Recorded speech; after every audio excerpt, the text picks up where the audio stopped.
Dia pada Allah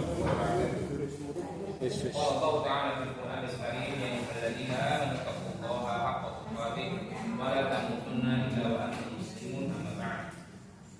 Para santri, santriwan dan santriwati Madrasah Manusia Barokah Muhammadiyah yang semoga dirahmati Allah. Pada pertemuan pagi hari ini kembali Allah mudahkan kita, Allah berikan kesempatan kepada kita untuk terus berusaha dalam ilmu agama, berusaha memperbanyak amal soleh, dan mudah-mudahan semua yang sudah kita usahakan, kita laksanakan sampai detik ini Allah ridhoi dan juga Allah berikan pahala yang dilipat ganda untuk kita semuanya. Salawat dan juga salam kita haturkan kepada junjungan kita, dan kita Nabi Muhammad dan juga kepada seluruh keluarga, sahabat serta umatnya yang senantiasa berusaha untuk terus mengikutinya dengan baik dan benar hingga akhir zaman nanti. Para santriwan dan para santriwati yang dirahmati Allah.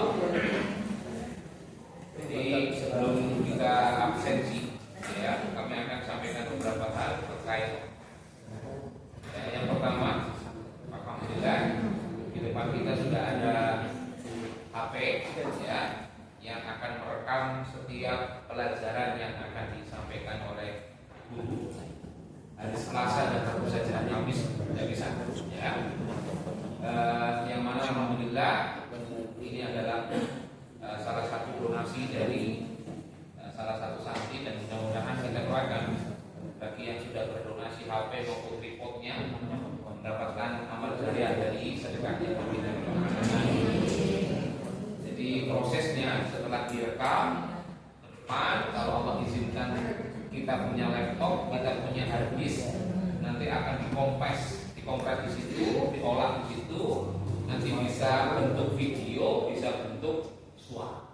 Yang nanti setelah terkumpul, nanti siapapun yang ingin meminta rekaman silakan, bisa membawa flash disk masing-masing. Kalau seandainya dari madrasah ada dana, mungkin bisa diberikan flash disk semuanya, masukkan rekamannya, bisa untuk belajar ulang di rumah. Di rumah itu kan yang menambahkan manfaat bukan cuma panjenengan, tapi keluarga panjenengan atau yang lain. Jadi gunanya ini adalah pertama untuk menjadi murojaah, untuk mengulang kalau yang sudah lalu kita lupa, atau mungkin pernah kelewat karena kita sakit, karena kita tidak bisa datang, kita bisa ada rekamannya di sini. Oke. Kemudian yang kedua, tetap insya Allah kita berusaha untuk nanti menghadirkan laptop di Pak Musik, laptop dan hard disk, gunanya untuk menyimpan itu supaya tidak hilang. Kemudian selanjutnya kami sampaikan lagi bahwa kita saat ini hadir dan menjadi santri di Madrasah Lansia Al-Barokah Purbalingga. Santri itu kenapa kok kita sebut santri? Karena kita belajar di madrasah. Jadi kita itu bukan grup pengajian. Kita itu bukan grup pengajian atau kelompok pengajian, itu bukan. Kita itu lagi nyantri di Madrasah Lansia Al-Barokah. Kenapa? Apa bedanya sih pengajian dengan madrasah?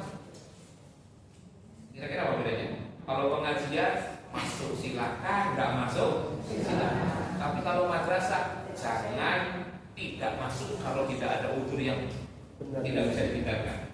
Usahakan tetap berusaha masuk. Kenapa? Karena di madrasah yang dibahas adalah kitab atau buku, yang mana buku itu berguna sebagai bekal kita, terutama para manusia di akhir hayatnya, Itu kenapa kok kita bedakan madrasah dengan pengajian? Karena sebetulnya madrasah itu punya sistem, punya aturan tersendiri, punya aturan. Yang sedang kita godok adalah kurikulum.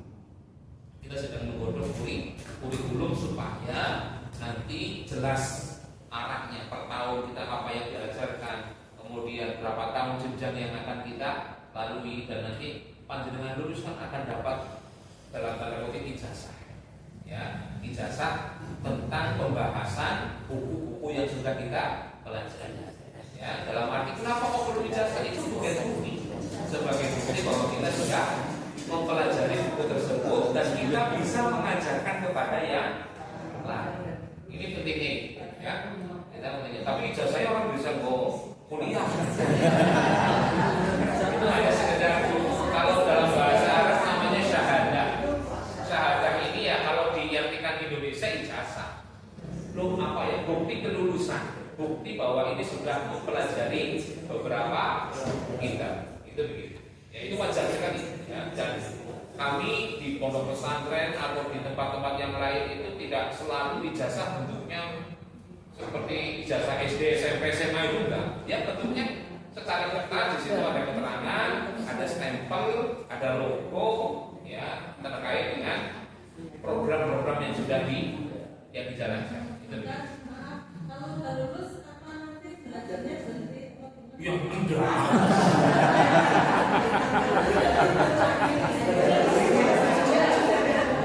Maksudnya begini.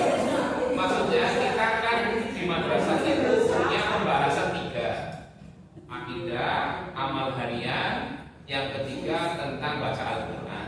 Target 3 ini terlampaui itu sudah sangat kita syukuri. Kalau seandainya setelah 3 target ini terlampaui kok mau terus belajar, ya silakan, kita siapkan, kita adakan, kita akan usaha untuk mengakomodasi. Cuma target 3 pembelajaran ini kalau seandainya selesai, itu target utama kita, gitu maksudnya. Kalau panjenengan belajar akidah sampai selesai, itu target utama kita. Belajar amal sehari-hari itu target utama kita. Bisa baca Al-Quran itu target utama kita. Oke, jadi ya skala prioritas, skala prioritas. Itu. Tes apa bu? Kalau itu rahasia dulu. Jangan dibayangin seorang tes sama teman. Jangan dibayangin itunya.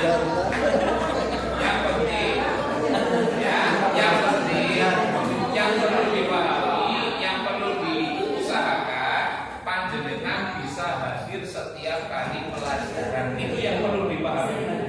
Kalau memang tidak ada urgen, tidak ada kepentingan yang tidak penting sekali, ya usahakan datang. Misal kondangan, ada kondangannya sih bisa bantu, ya bantu. Tinggi pemilihan ada pengen ngasal bantu. Jangan ngambil waktu usahakan itu. Tapi kalau memang nggak bisa Ustaz, ini kalian jam sama berbubar ini, ya boleh bisa gitu ya. Itu saja sedikit pemberitahuan, pengumuman, dan kita doakan bareng-bareng. Ya, kita sudah mulai ada peningkatan terkait dengan pengambilan video, ya pengambilan ini. Ya, untuk pelajaran-pelajaran yang akan kita sampaikan. Jadi nanti tinggal mudah-mudahan kita bisa mengumpulkan, kita nanti bisa memberikan kepada seluruh santri. Baik, sebelum kita lanjutkan kita absen terlebih dahulu. Bapak Agus Santoso hadir. Ibu Akbar Hadiah, Ibu Andri Endang sakit ya. Ibu Astuti, Ibu Bekti, Ibu Devi, Ibu Dwi Yuliarti, Ibu Eri Juliani Putri, Ibu Eri Meja, Ibu Eti Uji, Ibu Etika, Ibu Handayani, Ibu Bapak Asmiji ya, Ibu Heni Yuliarti, Ibu Hikmah Suti, Ibu Lis Ismiani, Bapak Mungkorik, Ibu Musil, Bapak Musti, Bapak Mujianto, Ibu Purbaningsih, Ibu Rasmini. Ibu Rasmini yang seperti apa sih? Saya nggak lupa. Ibu siapa? Ibu Rasmini ini semenjak setelah Lebaran belum hadir. Oh kemarin hadir? Selasa ya. Telat ya tapi ya. Ibu Retni Astuti, Ibu Rohani, Ibu Rosida, Oke. Ibu Salvia, Ibu Siti Khadijah, Ibu Siti Nuryani, Ibu Siti Rahayu, Ibu Siti Sarifah, Ibu Siti Sugiarti, Ibu Siti Surya, Bapak Sugiharto, Bapak Suharjo, Izin.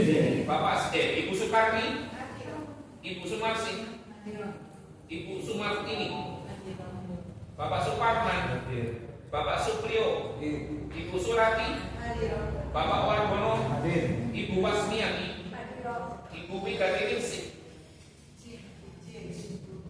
Ibu Yeti. Ada yang belum dapat itu? Semuanya sudah? Baik.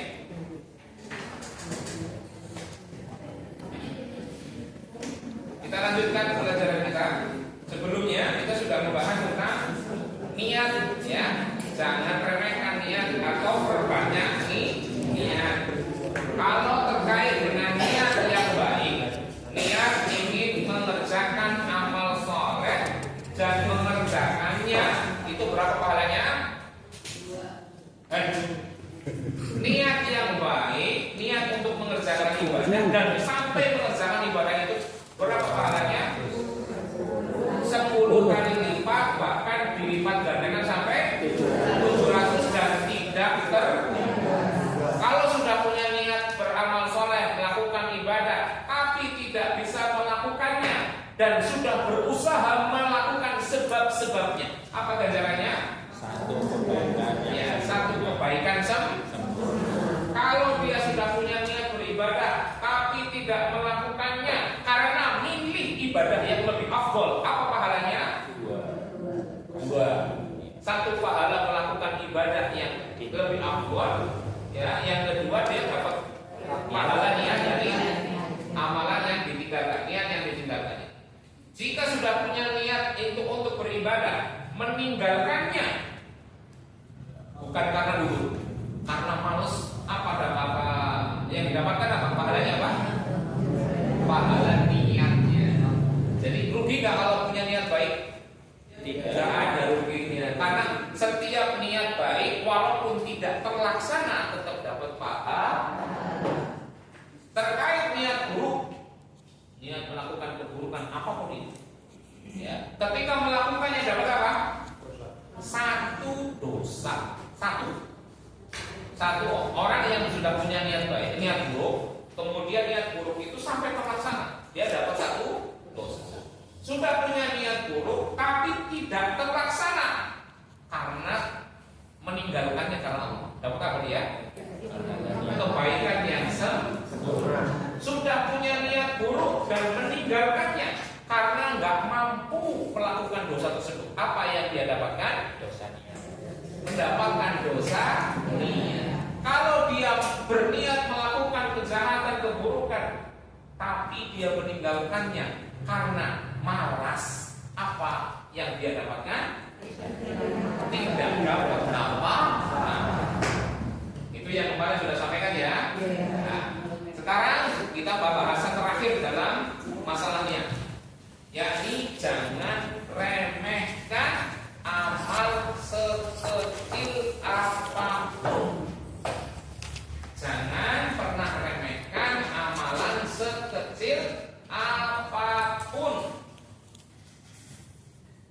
Perlu dipahami bapak-bapak sekalian dan ibu sekalian, para santri Madrasah Al-Jalwah, Allah sudah memberikan kepada kita kesempatan yang sangat luas untuk beramal saleh, untuk beribadah sebagai bekal kita nanti di akhirat.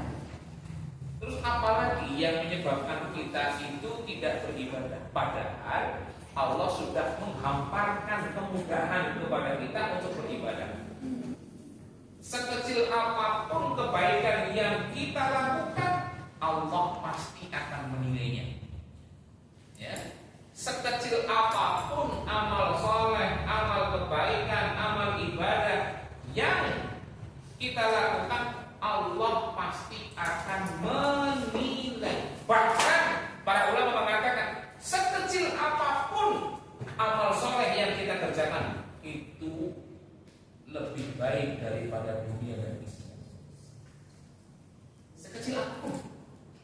amal kebaikan yang kita kerjakan, sekecil apapun, seremeh apapun, sesederhana apapun, nilainya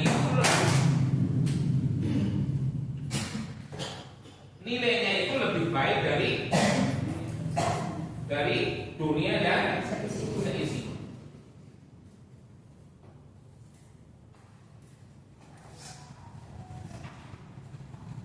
Ya.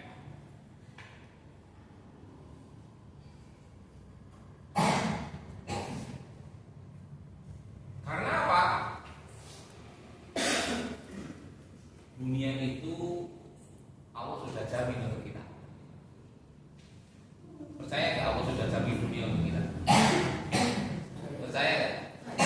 Allah itu sudah jamin dunianya kita. Allah percaya, kita percaya nggak? Percaya. Kalau Allah jamin akhirat kita, percaya nggak? Percaya. Belum. Karena apa? Allah itu tidak sama sekali menjamin akhirat kita masuk surga atau masuk. Allah nggak jamin. Kita itu termasuk penduduk apa? Surga atau neraka? Waalaikumsalam. Ya. Tapi Allah itu sejatinya sudah menjamin dunia kita bahkan sebelum kita, bahkan sebelum adanya langit diciptakan. Ya, bayangin itu. Ya, Allah itu sudah menjamin setiap detik, setiap menit, setiap jam dari dunia kita. Ya, jadi yang perlu harus kita pikirkan bagaimana beribadah untuk mendapatkan jaminan atau mendapatkan tempat terbaik di akhirat. Bukan disibukkan dengan hal-hal yang sifatnya duniawi. Ya. Allah Subhanahu wa taala berfirman, "Faman ya'mal mithqala" apa artinya? Perbuatan baik sekecil apapun. Barang siapa yang mengerjakan kebaikan sebesar zarrah, maka dia akan dinilai kebaikan oleh Allah Subhanahu wa taala. Wa may ya'mal mithqala dzarratin syarran, siapa yang dia mengerjakan keburukan sekecil dzarrah, tetap Allah akan dinilai. Ingat ya, ayat ini menjelaskan perbuatan kita sekecil apapun, kebaikan atau keburukan, nanti Allah akan menilai. Ya, jadi jangan anggap remeh kebaikan sekecil apapun. Ya, jangan sampai menganggap remeh sekecil apapun. Apa itu dharrah? Ada yang tahu apa itu dharrah? Semut kecil. Biji sawi dari mana biji sawi? Ya, Semut ya, kecil. Zarrah, ya, zarrah. Ada 3 penafsiran kata para ulama. Yang pertama, zarrah ini maknanya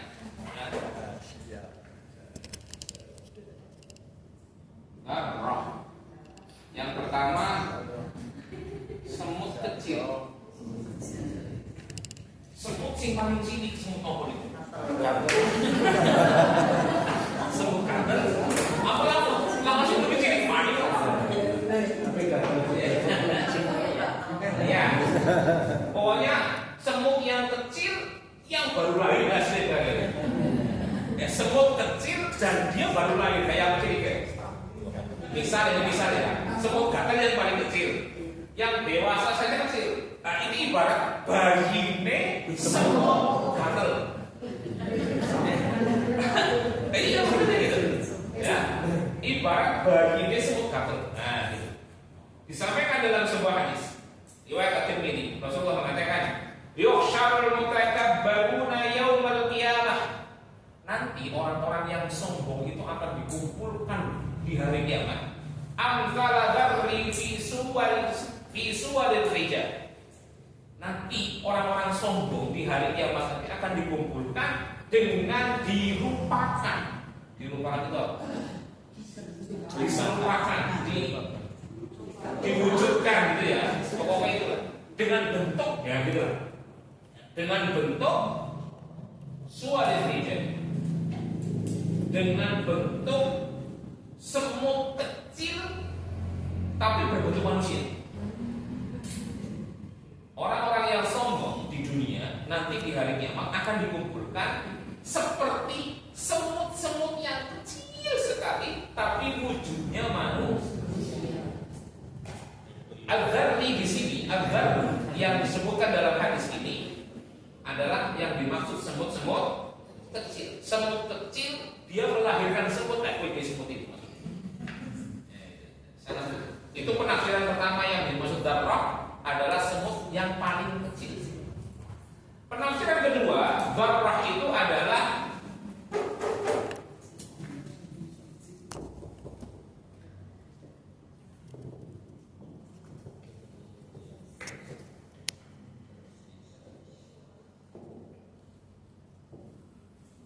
debu yang tersisa setelah dihilangkan. Panjenengan pernah tangannya kena debu? Iya. Keprok. Sisanya itu tahu. Ya orang lagi ngomong dedek. Apa saja lah ya. Debu yang nempel di tangan kita misalnya ya, di lengan kita. Debu setelah panjenengan duduk di kursi yang kotor atau mungkin megang tembok ataupun apa saja ya. Debu yang sudah ada di tangan kita buang, hilangkan dengan cara keprok seperti tadi. Kok tersisa itu Dharrah. Sisanya yang disebut Dharrah. Ya, itu penafsiran kedua. Yang ketiga, partikel kecil yang hanya bisa dilihat ketika terkena cahaya matahari. Panjenengan pernah ngebut selimut?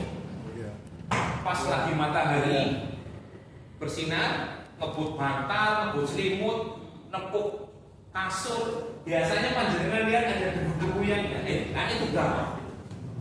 Menurut penafsiran yang ketiga, partikel yang dia itu nggak ada beratnya sama sekali kalau ditimbang. Kira-kira berapa gram? Gak akan ketemu gramnya itu. Bong timbangan kan ada debunya. Kira-kira timbangannya maju apa enggak? Enggak. Ya, Dharrah itu seperti itu. Bayangin. Siapa yang mengerjakan kebaikan sebesar Dharrah yang tidak ada timbangannya, yang dianggap remeh, yang dianggap tidak ada manfaatnya, Allah tetap hitung itu sebuah kebaikan. Ya, jadi jangan pernah meremehkan kebaikan sekecil apapun. Saking tidak ada beratnya, saking tidak ada manfaatnya seolah-olah banyak orang meremehkan ibadah tersebut. Banyak orang menganggap bahwa ibadah itu ibadah yang kurang greget gitu, kurang kurang bisa menghasilkan banyak pahala. Nah, seolah-olah menganggap seperti itu. Sepele, nggak sepolo. Ya. Contoh diantaranya yang sering terjadi meremehkan ibadah. Senyum sama siapa? Ini bukan masalah senyum sendiri orang alasan. Itu beda lagi dengan. Ya. Ini senyum maksudnya di hadapan saudara. Ya, ketika bertemu dengan saudara muslimnya, orang ikut NU, Muhammadiyah, persis bukan itu buah baik salah. Yang penting sesama manusia, sesama muslim senyum. Itu pahala luar biasa. Dan banyak orang yang menganggap remeh perkara senyum. Dikira senyum ini tidak ada harganya. Lah, orang tinggi stok anak-anak pahala nih. Anak tinggi stok. Padahal Rasulullah mengatakan, la tahqiranna minal ma'rufi syai'a. Jangan pernah kamu meremehkan amal kebaikan sedikit pun, walau antal akhaka biwajhin talqin, walaupun bentuknya adalah senyum di hadapan saudara. Tapi senyum di sini maksudnya senyum yang manis, bukan senyum sinis. Tapi senyum yang menggambarkan rasa menghormati. Ya, bukan senyum sebelah belakang. Ya, senyum yang ceria, senyum yang sedang mentransfer energi positif kepada ya. Coba panjenengan, kalau panjenengan ketemu sama orang, orangnya senyum, jenengan jengkel orang. Pernah kejadian tuh Pak, pernah kejadian. Ini di Arab Saudi ya. Ini kejadiannya kan, suatu hari ada dua orang berkendara, laki-laki dan laki-laki, serempeta. Kira-kira dari Indonesia serempeta kayak apa? Marahin gitu. Gitu ya. Membuka kopi, membuka motor langsung bedel. Bisa kan langsung kelihatan sama mata. Begitu keluar, yang terjadi setelah itu apa? Si tuku segar, si tuku lauk mangan bareng. Ini kejadian nyata. Luar biasa. Bahkan salah satunya mengatakan kepada yang lain, tolong kamu yang lapor polisi. Supaya apa lapor polisi? Paling tidak ada yang menengahi. Ini mau seperti apa? Takutnya saling menggolimi antara satu sama yang lain. Biar polisi yang menghakimi. Saya harus bagaimana? Dan setelah makan, satunya sholat bareng jamaah di jalan. Ada di Arab Saudi.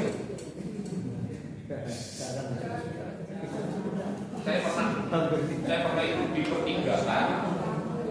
Di pertigaan tidak ada lampu merahnya. Ya, nggak ada lampu merah. Ada orang naik motor lempar telur, lampu bertutup. Begitu Pak, bingung dengan apa? Saya berusaha senyum. Domeh saya.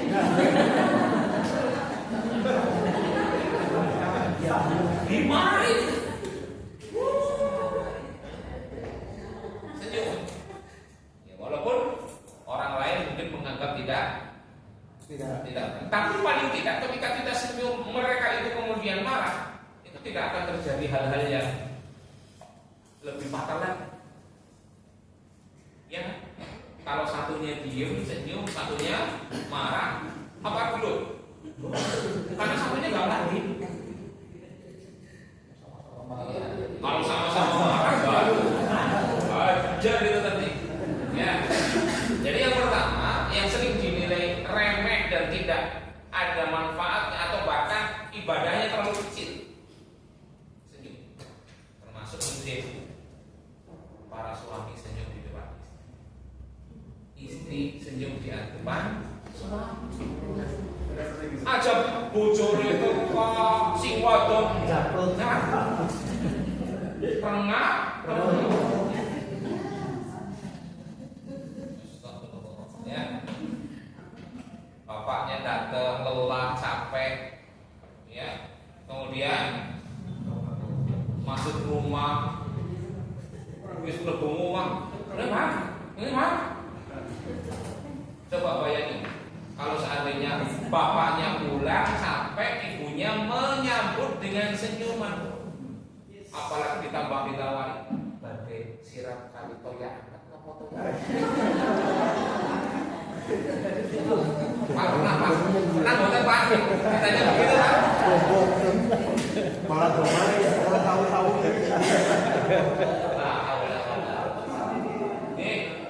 Jangan ke orang lain senyumnya manis, kepada keluarga senyumannya sinis. Padahal yang punya hak paling besar mendapatkan senyuman manis kita siapa? Anak, istri, suami, itu yang paling berhak mendapatkan senyuman manis kita. Kita bermanis-manis ria di hadapan relasi bisnis, tetangga, nong jero jekutek orang-orang. dihindari. Bukan santri madrasah kalau begitu. Santri madrasah manusia jangan begitu. Di depan suami senyum, depan istri senyum, anak-anak senyum. Ya, biasakan yang seperti itu. Karena mereka orang yang paling berhak mendapatkan senyum manis di. Tahu ya? Yang kedua contohnya yang sering dianggap remeh oleh banyak orang, berbuat baik kepada hewan. Banyak nggak orang yang menyakiti hewan? Semut nyokolnya. Itu lain lagi.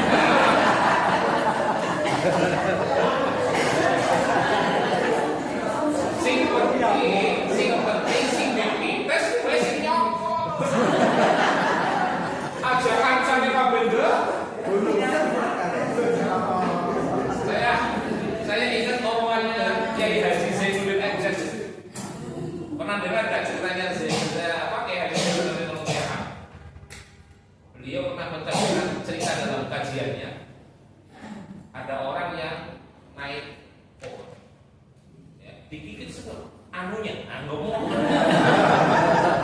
Ya, gitu ya. Turun dia dari pohon. Yang kemudian setelah turun dari pohon, apa yang dicari? Obor. Obor, apa obor? Ya, api. Apa yang kira-kira digunakan obor itu? Bakar semut rumah-rumah singanan yang dhuwur.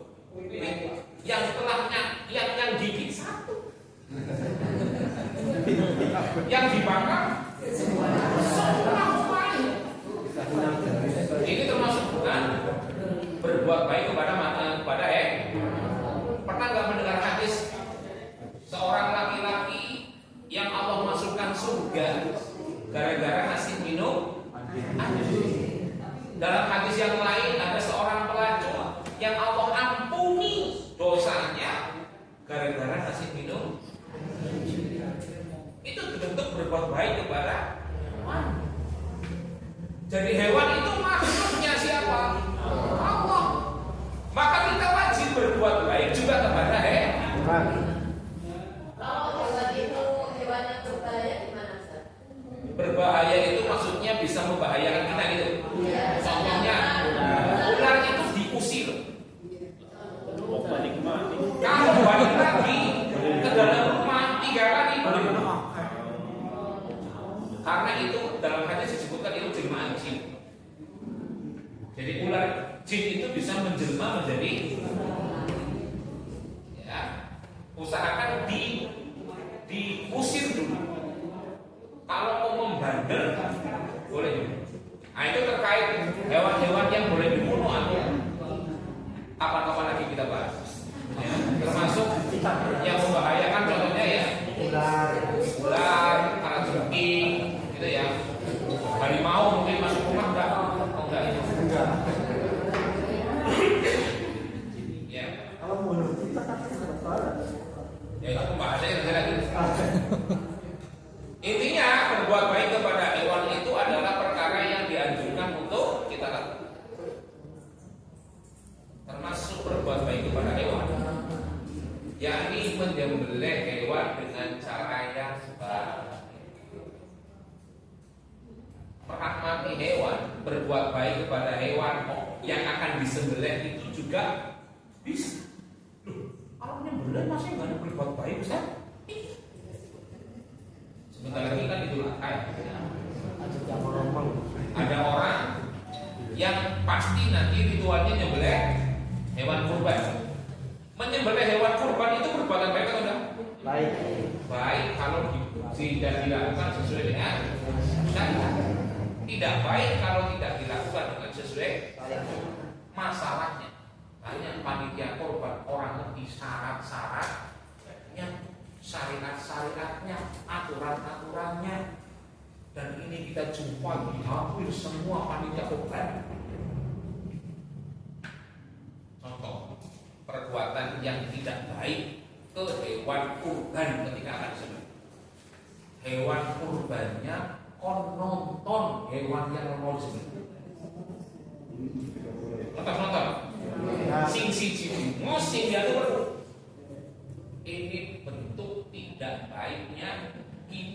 pada hewan yang masih hidup saat ini.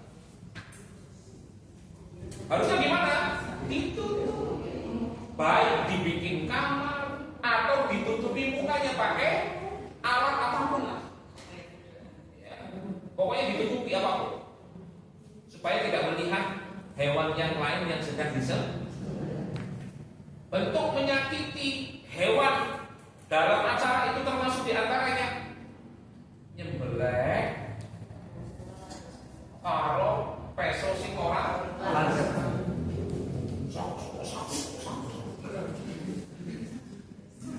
menyakiti. Ya, sekali lagi memotong hewan kurban itu amal kebaikan. Tapi kalau memotongnya tidak memenuhi tata cara syarat syariatnya, itu menyakiti. Ya, itu menyakiti. Ya, maka hati. Ya. Termasuk contoh yang lain. Burung. Ya. Singkat dirapikan darah. Kelihatan. Saya pernah lihat betinanya yang digunakan untuk lewek jenggot di daerah dada sampai nggak ada bulunya itu.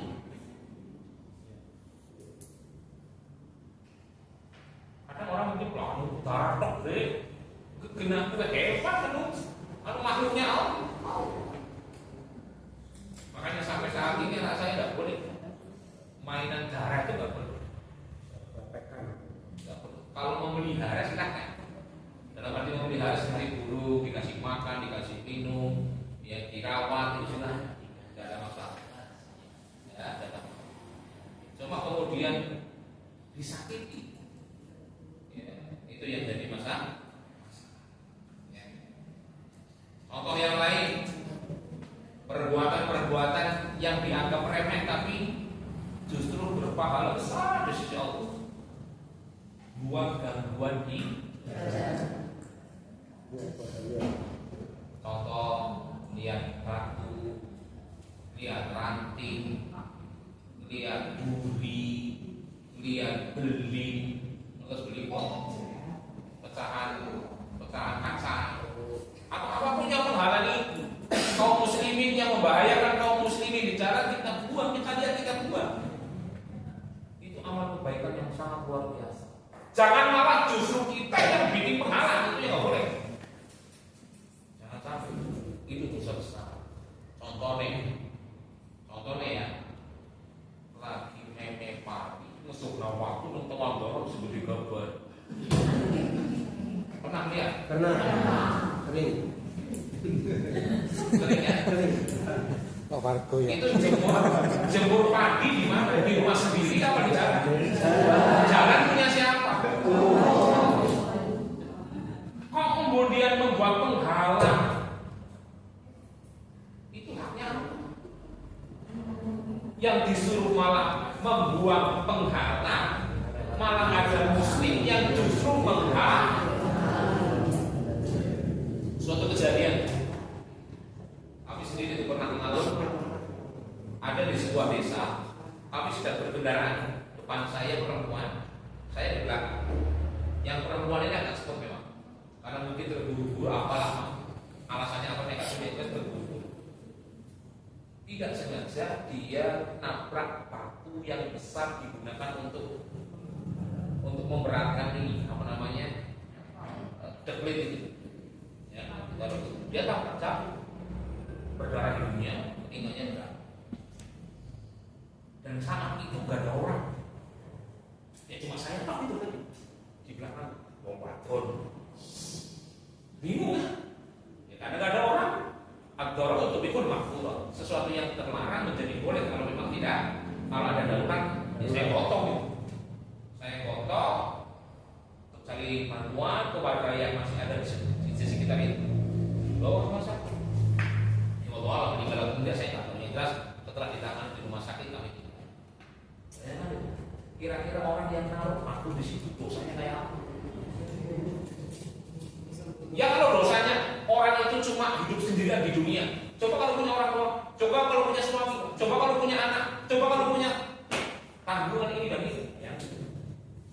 sebesar apa dosanya.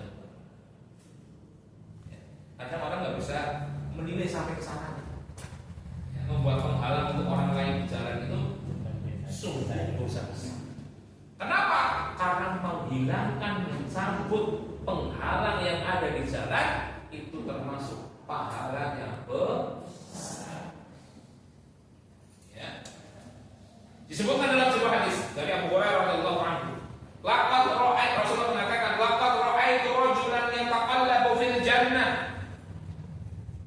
Sesungguhnya aku melihat, kata Rasulullah, ada orang yang dia taqallab ini saking senengnya itu judul-judul. Gimana? Kita mau coba. Ya. Gembira ya.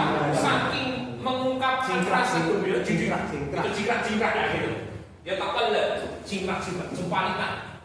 Saking senengnya di surga. Ada orang yang saking senengnya masuk surga, dia jempalitan di surga. Kenapa? Fi syajaratin qata'aha min al-dhahri tariq. Karena tu'dil muslim. Dia itu memotong ranting yang menghalangi jalan umum yang dia khawatir itu akan menyakitkan, akan menghalangi kegiatan kaum muslimin. Tuh. Kira-kira surga itu pahalanya besar apa kecil? Besar.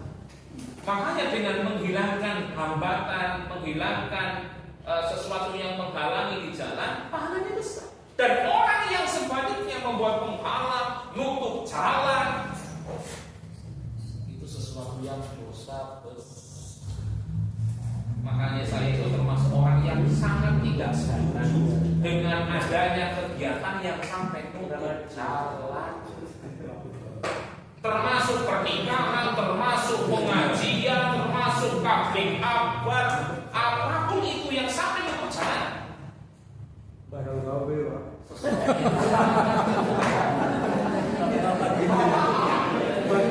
Ini saya dalam hadisnya disebutkan.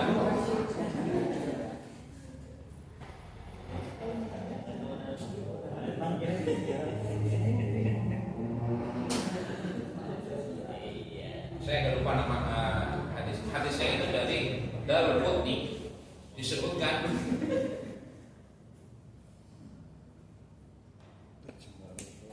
man qatta'a tariqan, siapa yang memotong jalan, ada musliman atau menyakiti kaum muslimin, ya, fala jihad, jihadnya tidak diterima. Apa hubungannya jihad dengan hukuman itu? Suatu ketika dulu, zaman Rasulullah SAW, para sahabat itu berangkat berjihad. Tapi saat berangkat berjihad itu, dia menutupi akses jalan kaum muslimin. Jihad itu pahalanya besar apa tidak? Besar. Bagi syahid langsung surga tanpa ada bisa.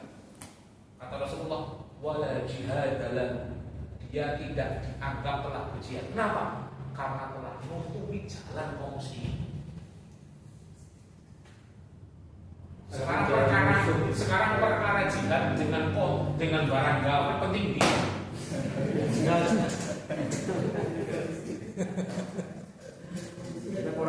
Sekarang kan sangat gampang ya, bikin acara, jalannya tutup, izin mari ngetes, izin mari balik desa, kamu dianggap jalannya dari balik desa.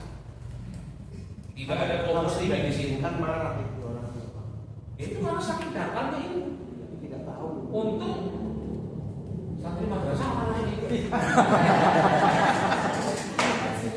Iya, Pak. Kalau yang sudah terjadi, efeknya berat. Efeknya berat. Kalau sampai ada masyarakat yang tidak ridho atas apa yang panjenengan lakukan, hukumannya berat. Itu nggak akan selesai di dunia ini. Ada yang kemudian bingung, ya Allah, orang pas padahal bahwa bingungnya sih belajar. Masalah. Apa yang lagi mau melahirkan? Pernah kejadian pada diri kami pribadi. Arab ngisi pengajian. Maksudnya wong barang gawe, perumahan kan. Lewat gate ditutup. Lewat Indramayu ditutup. Sampai kurang lebih hampir 1 jam dari jalan kaki. Yang mana pengajiannya harus sudah mulai 1 jam sebelumnya, 1,5 jam sebelumnya. Yang terjadi apa? Pengajiannya dibatalkan. Karena Ustaz dia udah kata-kata. Dan Ustaz yang kata-kata ini bingung. Mari ditutup, mari ditutup. Lewat TV. Ya kalau Ustaznya diskusi mungkin ini Ustaznya berangkat sendiri. Orang ngerti boleh kayak apa. Lewat sini saya ditutup. Lewat mana ke sana Pak? Ditutup mana? Itu di mana nih? Sampai kita motor. Ya kalau pakai motor ya gampang dari sewa. Dan pakai mobil maksimal. Susah. Coba bayangin. Sampai pengajian dibatalkan. Yang menanggung dosa. siapa? Jadi berpikirnya itu jangan terlalu sederhana. Lah, bisnis desa apa-apa. Dia beribu gue. Kita itu beragama bukan dengan liane kayak gue. Kita beragama dengan aturan agama Islam. Ya. Kemudian yang lain, contoh yang sangat diremehkan terkait membantu saudaranya, memberikan bantuan kepada saudara. Bantuan yang dimaksud di sini adalah bantuan yang sifatnya mungkin remeh. Ya. Rasulullah mengatakan, "Man kana fi hajati akhika, Allah fi hajatihi." Siapapun yang membantu kebutuhan saudaranya, Allah pasti akan memberikan bantuan, pertolongan kepada orang tersebut. Contoh, memberikan bantuan sederhana yang sering dianggap remeh. Saudaranya airnya habis, air minumnya habis. Kita ngisinya lagi, menuangkannya, ngejogi lagi. Itu perkara remeh apa? Perkara yang dianggap remeh atau bukan? Remeh. Tapi itu pahalanya besar. Contoh kan? Saya pernah diberikan contoh sama guru kami. Ini air minum. Kadang ada orang yang tidak sempat buka. Ya, contoh lagi dulu. Contoh mungkin lagi sedang memberikan tausiah pengajian. Bukan ditawar. Sederhana, remeh atau remeh? Remeh. Pahalanya besar. Orang butuh minum dah. Betul. Orang yang kedua kan senang banget ya. Pernah kejadian. Ini cerita-cerita yang sing wis tau dilakoni bae. Ada orang yang mendengarkan hadis yang kami sampaikan tadi. Ukut-ukut subuh itu datang ke rumah. Kamu ngapain kesini? Yang disampaikan apa? Ustaz, saya ingin seharian ini bantu Ustaz. Apapun yang Ustaz butuh bantuan saya dari ba'da subuh sampai Ustaz tidur saja Pak. Pernah kepikiran gitu kan? Saya aja yang mau berpikiran. Luar biasa. Saya Ustaz ba'da subuh acaranya teman kesini. Tapi sampai jam 8 saya pulang. Enggak apa-apa. Ditungguin itu sampai selesai saya acara semuanya sampai isya. Beliau baru pulang. Saya tanya, kenapa? Beliau menyampaikan, saya pernah mendengar Ustaz ngomong begini, ada sih. Saya kepengen dibantu sama Allah karena sudah menolong hajat saudara saya. Saya tahu Ustaz hari ini sih, saya kepengen tolong hajatnya Ustaz. Saya malam itu gak bisa berhenti menangis, terus nangis. Malam itu saya gak berhenti meneteskan air mata, nangis terus ya orang. Meneteskan air mata. Tersentuh hatinya ya. Dalam arti ada orang yang masya Allah ketika mendengar hadis Rasulullah langsung hidayah itu nyantol. Langsung Allah bimbing, Allah berikan taufik untuk bisa melakukan mengamalkan.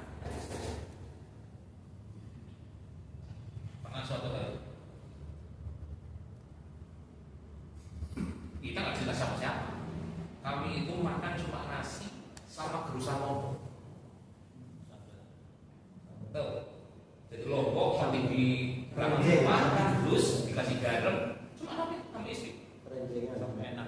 Ya, nasinya juga nasi yang keras itu, lompok, makan bareng. Ya. Selang 10 menit, setelah semuanya siap, ada orang yang kata-kata, Ustaz, saya hari ini pengen ngajak Ustaz jalan-jalan. Saya kan belakang Ustaz, saya belakang ke dapur itu, bilang sama istri, ada yang ngajak kita makan. Nangis banget. Kenapa hari ini bisa makan dengan dalam arti yang lebih baik lagi? Itu dulu. Ya. Ini cerita-cerita ada orang yang luar biasa ketika ingin memberikan bantuan kepada orang lain terkait kebutuhannya yang akan dilakukan dan akan dikerjakan oleh orang tersebut. Termasuk kita kepada tetangga, kepada istri, kepada suami, kepada orang tua. Jangan nunggu mereka minta. Kalau tahu dia butuh, usahakan kita coba bantu. Mungkin semampu kita apa yang bisa kita lakukan. Ada itu orang yang tidak mau ngomong tentang apa yang dia butuhkan kepada orang lain, karena memang tahu ilmunya. Ya, tahu ilmunya. Orang yang sedang diuji, yang dicoba, sebaiknya tidak menyampaikan kepada manusia. Itu terkait ilmu ketika mendapat cobaan dari Allah Subhanahu wa taala. Ada orang yang berusaha menahan itu. Maka ketika kita tahu ada potensi, ada gelagat bahwa ini orang sedang membutuhkan sesuatu pertolongan, kita datang. Tidak usah bawa kayak rombongan servis, nggak usah. Kan itu. Ya, misalnya Pak Puji datang ke rumah Pak, esok-esok mau kemana Pak? Ayo kita jalan-jalan Pak. Nah, itu. Pak Puji diajak kemana? Diajak kemana? Mungkin lagi boring kalau rumah, kan bingung ya kan? Diajak. Intinya memberikan bantuan yang sifatnya mungkin dianggap remeh. Itu ada termasuk kebaikan yang luar biasa. Ada yang contoh orang tanya sasar, kanan kiri kanan jebule bisa sasaran. Ini saya juga pernah mengalami begitu. Ya. Tanya jere karena orang segini jere bisa sasaran itu. Padahal yang mau dituju itu depan rumah yang saya tanya itu. Lurus kanan kiri itu, ya Allah, jebulane sing ditakoni ya sebelah.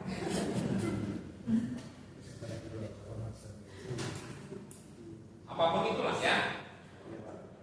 Kayak misalnya pulpen, ada yang misalnya kita termasuk bangku lupa bawa pulpen, kita dikasih pulpen, atau mungkin yang lupa bawa buku, ya lupa bawa kitabnya, kemudian disandingkan di sebelahnya ya kita baca. Ya itu kan perkara remeh sekali, perkara remeh. Jangan kemudian termasuk memberikan motivasi kepada orang lain. Memotivasi orang lain untuk berbuat baik itu juga kebaikan. Memotivasi orang lain untuk berinfak, untuk mengerjakan amal saleh, untuk taat kepada suami, untuk menyayangi istri, memotivasi untuk belajar, itu kebaikan. Memotivasi itu bentuknya bukan harus kata-kata. Memotivasi itu juga bentuknya kadang-kadang bentuknya doa, bentuknya amalan yang kita lakukan dilihat sama orang, itu kan memotivasi orang lain. Si A, si bisa berubah tanggal resolusi hubungan tidak selasa komis mari dia. Oh mari madrasah. Ayo apa ayo. Dimotivasi. Ya. Kuncinya jangan pernah remehkan amal kebaikan sekecil apapun. Ada nasihat yang sangat luar biasa yang disampaikan oleh para ulama. La amala arja liqubulin min amali yaghibu anka syuhuduhu wa yuhtaqaru indaka wujuduhu. Tidak ada amal yang lebih berpeluang